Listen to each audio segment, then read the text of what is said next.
Sir, ഈ പത്മനാഭസ്വാമി ക്ഷേത്രത്തിൽ സമ്പത്ത് കുമിഞ്ഞു കൂടിയിട്ടുണ്ട് എന്നുള്ളതൊരു വസ്തുതയാണ്. ഇത് രാജകുടുംബത്തിന്റെ സമ്പാദ്യമാണോ? ഇവർ മറ്റു രാജ്യങ്ങളെ യുദ്ധം ചെയ്ത് തോൽപ്പിച്ച് അവിടുന്ന് നേടിക്കൊണ്ടുവന്നതാണോ? അല്ല എങ്കിൽ ഇതിന്റെ സോഴ്സ് എന്താണ്? ഇന്ന് രാജകുടുംബത്തിൽ അല്ലെങ്കിൽ പത്മനാഭസ്വാമി ക്ഷേത്രത്തിൽ ഇന്ന് കാണുന്ന സ്വത്തുക്കളുടെ സോഴ്സ് എന്താണ്? ഇന്ന് വന്നിരിക്കുന്ന സ്വത്തുക്കൾ എന്ന് പറയുന്നത് പല ഘട്ടങ്ങളിലായിട്ട്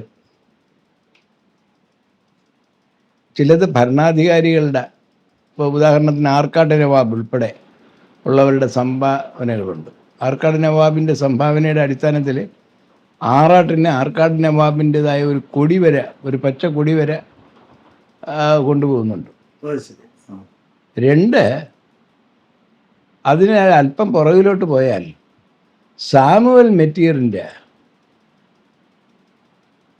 ദ ചാരിറ്റി ഓഫ് ട്രാവൻകൂർ എന്നൊരു പുസ്തകമുണ്ട്. അതിനെ മലയാളത്തിൽ ഇപ്പോൾ ഞാൻ കണ്ട കേരളം എന്ന് പറയുന്ന രീതിയിൽ പരിഭാഷപ്പെടുത്തി വന്നിട്ടുണ്ട്. ഭാഷാ ഇൻസ്റ്റിറ്റ്യൂട്ടുകാരാണ് അത് പരിഭാഷപ്പെടുത്തിയത്. അതിൽ ശുചീന്ദ്രം ക്ഷേത്രത്തിലുണ്ടായിരുന്ന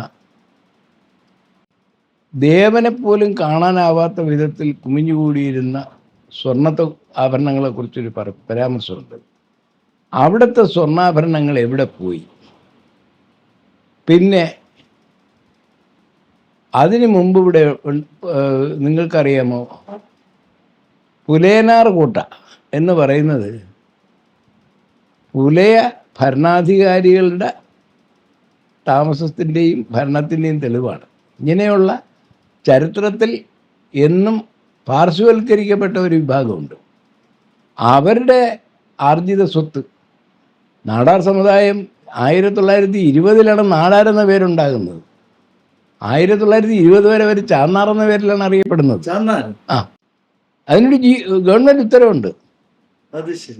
അതുപോലെ നായർ എന്ന് പറയുന്ന വാക്കും അപ്പോഴാണ് ഉണ്ടാകുന്നത്. അതുവരെ ശൂദ്ര എന്ന പദമാണ് ഉപയോഗിച്ചിരുന്നത്. തിരുവനന്തപുരത്ത് പറയുന്ന നാടാന്മാരെന്ന് പറയുന്നത് തമിഴ്നാട്ടിലെ നാടാന്മാരുടെ ഒരു വിഭാഗമാണ്. അല്ല, ഇവരെല്ലാവരും അവര് വാരിയേഴ്സാണ്. അവര് പിന്നെ കരുത്തുള്ളവരാണ്. ആ കരുത്തുള്ളവർക്ക് ഇന്നും ഇന്ത്യയിലെ പ്രമുഖരായ 10 ധനാഢ്യന്മാരെ എടുത്താൽ, ഇൻഡസ്ട്രിയലിസ്റ്റുകളെ എടുത്താൽ, ശിവനാടാറിൽ അതിലൊരാളാണ്. നിങ്ങൾ മദ്രാസിന് പോവുക, നാടാർ അസോസിയേഷനുണ്ട്. നമുക്ക് തിരുവനന്തപുരത്ത് നിന്ന് പോകുന്ന ഒരാളിന് മദ്രാസിൽ എന്തെങ്കിലും സഹായം വേണമെങ്കിൽ നിങ്ങൾ അവിടെയാണ് പോകേണ്ടത്. അവിടെ എപ്പോഴും ആളുണ്ടാവും. നാടാർ സമുദായം വളരെ കരുത്തുള്ളവരും ശക്തരുമാണ്. അവരുടെ കൺവേർഷൻ, ക്രിസ്തു മതത്തിലേക്കുള്ള അവരുടെ മാറ്റം, മതമാറ്റമാണ് അവരിൽ ഈ പലതരത്തിലുള്ള ക്ഷയവും ഉണ്ടാക്കുന്നത്. അല്ലാതെ അവർ പൊതുവിൽ ബിസിനസ്സുകാരാണ്. ബിസിനസ് എന്ന് വെച്ചാൽ ചെറിയ ബിസിനസ്സുകാരല്ല. ഇപ്പോൾ ഉദാഹരണത്തിന് ഞാൻ പറയാം, നാഗർകോവിലിൽ സിംഗരായ നാടാരുടെ തുണിക്കട വലിയ കടയാണ്. വലിയ തുണിക്കടയാണ് സിംഗരായ നാടാരുടെ തുണിക്കട. അതേപോലെ തന്നെ പ്രമുഖരായ പല ബിസിനസ്സുകാരും അവരുടെ സമുദായത്തിലുള്ളവരാണ്. അവർക്ക് ഈ സ്ഥാനം തിരുവിതാംകൂറിൽ വരുന്നത് ഞാൻ ഈ പറഞ്ഞ ഉത്തരവിലൂടെയാണ്. ഇത് പിന്നെ സാമുവൽ മെറ്റീർ ഈ ഓരോ കാലഘട്ടത്തിലും ഉണ്ടായിട്ടുള്ള അന്നത്തെ ജനങ്ങളുടെ ഇടയിലെ മാറ്റത്തെ അദ്ദേഹം വിവരിക്കുന്നുണ്ട്.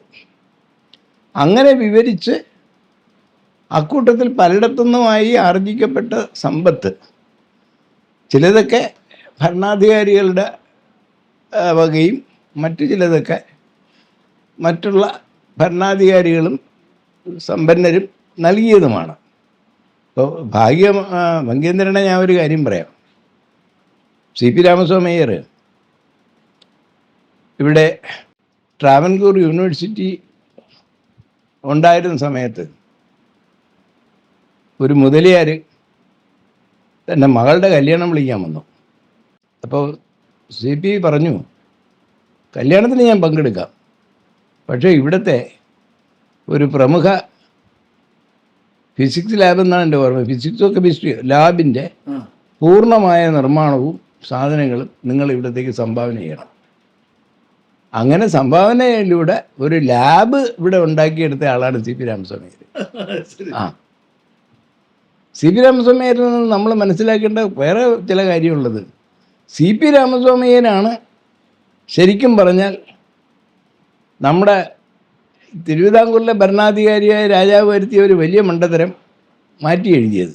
999 കൊല്ലത്തെ പാട്ടമാണ് മുല്ലപ്പെരിയാറിന് വെച്ചത്. അത് 99 വർഷമാക്കിയത് സി പി രാമസ്വാമിയരുടെ കമ്മീഷന് മുമ്പുള്ള പ്രവർത്തനമാണ്. അത് 3 ജഡ്ജിമാരാണ്. അതിൽ കൽക്കട്ട ഹൈക്കോടതിയിൽ നിന്ന് വന്ന ജഡ്ജി ആ ട്രൈബ്യൂണലിൽ രാമസ്വാമിയരുടെ വാദത്തെ പ്രകീർത്തിച്ചിട്ടുണ്ട്. രാമസ്വാമിയർ അന്ന് എടുത്ത ഒരു പ്രധാന തർക്കം എന്ന് പറഞ്ഞാൽ, ഇവിടെ നിന്ന് കൊണ്ടുപോകുന്ന വെള്ളം അവർ മദ്രാസുകാർ ഉപയോഗിക്കുന്നത് അത് കൃഷിക്കായിട്ട് ജലത്തിൽ നിന്ന് വൈദ്യുതി ഉണ്ടാക്കാം എന്ന് വെച്ചാൽ not for any other purpose. വെള്ളം വൈദ്യുതി ഉണ്ടാക്കാൻ ഉപയോഗിക്കുക, എന്തിന്? കൃഷി ആവശ്യത്തിന്. അത്ര വരെ സമർത്ഥമായിട്ട് കാര്യങ്ങൾ കൊണ്ട് വയ്ക്കുകയും പിന്നെ ഒരു ഘട്ടത്തിൽ തൻ്റെ കക്ഷികളുടെ ഇൻട്രസ്റ്റ് മാത്രം നോക്കുമ്പോൾ താൻ ജനിച്ചു വന്ന തമിഴ്നാടിനെയും മൈലാപ്പൂരിനെയും മറക്കുകയാണ് ചെയ്യുന്നത് അദ്ദേഹം. അത്ര നല്ല ഒരു പിന്നെ അഭിഭാഷകനായിരുന്നു അദ്ദേഹം. അവിടെ തൊഴിലിനോട് അങ്ങേറ്റം നീതി പുലർത്തി. ഇപ്പം ഈ സമ്പത്ത് ആരുടേതാണെന്നുള്ളതാണെങ്കിലും എന്തായാലും ഇന്നത്തെ തലമുറയ്ക്കോ ഇതിൻ്റെ തൊട്ട് മുൻതലമുറയ്ക്കോ ഉള്ളതല്ലെന്നുള്ളത് വ്യക്തം. അതേ നമുക്ക് പറയാനൊക്കെ ഉള്ളൂ. അപ്പം അങ്ങനെ ഉണ്ടെങ്കിൽ ഈ സമ്പത്ത് ഭരണാധികാരി എന്നുള്ള നിലയ്ക്ക് ഒരു ഭരണാധികാരിയുടെ അവസാനത്തെ ഉത്തരവാദിത്വം എന്ന് പറയുന്നത് ജനതയോടാണ്. അപ്പം ജനതയുടെ നികുതി പണമാകാം, ജനതയുടെ സംഭാവനയാകാം, അതിൽ ധനികരായിട്ടുള്ളവരുടേതാകാം, എന്തിന് ഏറ്റവും ഇങ്ങേ അറ്റത്ത് ഒരു കാലണമെങ്കിലും സംഭാവന ചെയ്തെങ്കിൽ ആ സംഭാവനക്കാരൻ്റെയും കൂടെ അവകാശമാണ് അവിടെ ഉള്ളത്. ഇത്തരത്തിലുള്ളതിനെ അവിടെ വെച്ചതുകൊണ്ട് മാത്രം, ഇപ്പം ഞാൻ ഒരു ഉദാഹരണം പറയാം. ബാങ്കിൽ നിങ്ങൾ പണം നിക്ഷേപിക്കുന്നു, ബാങ്ക് നിങ്ങൾക്ക് ഇൻട്രസ്റ്റ് വരുന്നു. പക്ഷെ നിങ്ങളുടെ പണം ബാങ്കിലായതുകൊണ്ട് ബാങ്കിൻ്റെ വകയാവില്ല. Bank is only a trustee or a custodian. അതുപോലെ നമ്മൾ കണ്ടാൽ മതി. രണ്ടാമത്തെ കാര്യം, ഇന്നും അവിടെ നിലനിൽക്കുന്ന കുറേ അർത്ഥമില്ലാത്ത ആചാരങ്ങളുണ്ട്. അതിൽ ആ ആചാരങ്ങൾ സാമ്പത്തികമായിട്ട് എന്ത് വിധത്തിനും ദോഷമുണ്ടാക്കും എന്നുള്ളതിനെ കുറിച്ചുള്ള ഒരു തിരിച്ചറിവാണ് സാമ്പത്തിക വിദഗ്ധൻ കൂടിയായിരുന്ന സർ സി പി രാമസ്വാമിയർ ക്ഷേത്രപ്രവേശനത്തിന് മഹാരാജാവിനെ കൂടുതൽ പ്രേരിപ്പിച്ചത്. എല്ലാ പിന്നോക്ക സമുദായക്കാരും ഒരു തരത്തിലല്ലെങ്കിൽ മറ്റൊരു തരത്തിൽ തങ്ങളുടേതായ ദേവതകളെ ആരാധിക്കാൻ തുടങ്ങി. ഈ സവർണന്മാരെന്ന് പറയുന്നവരുടെ ക്ഷേത്രത്തിൽ പ്രവേശനം ഇല്ലാത്തത് കൊണ്ട് അവർ അവരുടേതായ ക്ഷേത്രങ്ങളിൽ ആരാധന തുടങ്ങി. അപ്പം അതിലിപ്പോൾ ഞാനൊരു ഉദാഹരണം പറയാം. നാരായണഗുരു അരുവിപ്പുറത്ത് പ്രതിഷ്ഠിച്ചത് ശിവനാണ്.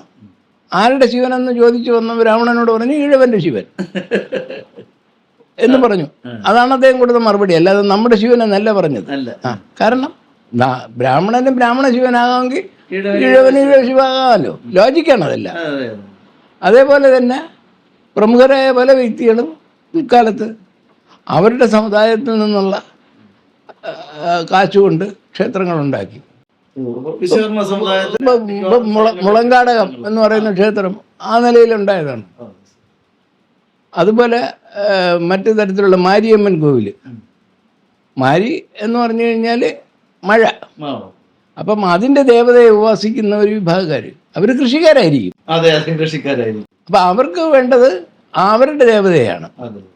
അത്തരം ക്ഷേത്രങ്ങൾക്ക് വളരെ പ്രാധാന്യം അവർ കൊടുക്കാൻ തുടങ്ങുകയും അതിലേക്ക് സമ്പത്ത് കൂട്ടിവെക്കുകയും ചെയ്തപ്പോൾ ഈ സമ്പത്ത് കാലാന്തരത്തിൽ നിലവിലുള്ള ക്ഷേത്രങ്ങൾക്ക് ഒരു വലിയ പ്രതിയോഗിയായി മാറും എന്നുള്ളതും കൂടെ കണ്ടുകൊണ്ടാണ് ക്ഷേത്രപ്രവേശനം നടത്തുന്നത്. അപ്പൊ അത് CPI-യുടെ ബുദ്ധിയാണ് അതിന്റെ പിന്നിൽ. ആയിരിക്കാനാണ് സാധ്യത. അല്ല, രാജാവിന് ഇത്രയും ബുദ്ധി. അല്ല, അങ്ങനെ പറയാനൊക്കില്ല. CP രാമസ്വാമിയർ രാജാവിൻ്റെ ഒരു പക്ഷേ അദ്ദേഹത്തിൻ്റെ മനസ്സിലതുണ്ടായിരിക്കാം, പ്രജകൾക്ക് തുല്യത കൊടുക്കണമെന്നുള്ളത്.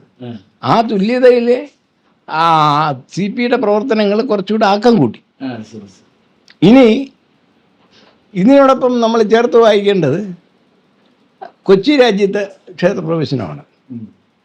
അപ്പം അവിടെയും ഇത് കഴിയുന്നത്ര വേഗത്തിൽ നടപ്പാക്കി. കൊച്ചിയിലെ രാജാക്കന്മാരെല്ലാവരും പരിണതപ്രജ്ഞരായ വൃദ്ധരാണ്. അതുകൊണ്ട് അവരവരുടെ ഭരണാധികാരികൾ പറയുന്നത് കേൾക്കുന്നു. ഇനിയൊരു വിഭാഗക്കാരുണ്ട്, അവർ മലബാറിലുള്ളവരും അവിടുത്തെ കാവുകളും ആചാരങ്ങളുമാണ്. ഈ കാവുകളെല്ലാം ശരിക്കും പറഞ്ഞാൽ ദ്രാവിഡരുടേതാണ്. അല്ലാതെ അതിനകത്ത് മറ്റവർക്ക് വലിയ റോളൊന്നുമില്ല. ഇപ്പം നമ്മൾ തിരുവനന്തപുരത്ത് ചെന്നാൽ തിരുവനന്തപുരത്ത് ബ്രാഹ്മണവൽക്കരിക്കപ്പെടുന്ന ഒരു ക്ഷേത്രം ഇപ്പോൾ വന്നുകൊണ്ടിരിക്കുകയാണ്. അതാണ് ആറ്റുകാർ.